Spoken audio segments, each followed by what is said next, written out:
Weather Service Office at Greenville, Spartanburg. The preceding signal was a test of weather radio station WXJ-21's public warning system. During potentially dangerous weather situations, specially built receivers can be automatically activated to warn of an impending hazard. Tests of the signal and receiver's performance are normally conducted between 11 a.m. and noon each Wednesday.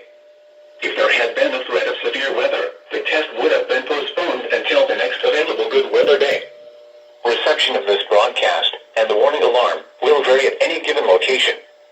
This variability, normally more noticeable at greater distances from the transmitter, can occur even though you are using a good quality receiver in good working order.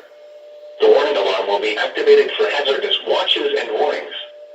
For station WXJ-21, broadcasting on a frequency of 162.55 MHz, the warning alarm will be activated for the following counties in South Carolina: Abbeville, Anderson, Cherokee, Greenville, Greenwood, Lawrence, Newberry, Oconee, Pickens, Spartanburg, and Union.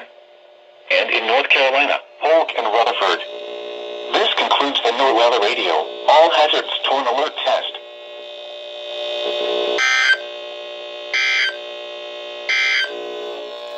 These are the 10 a.m. Eastern Daylight Time observations for the upstate on Wednesday, April 17th. At Greenville Spartanburg International Airport, it was fair. The temperature was 67 degrees, the dew point 48, and the relative humidity 50%.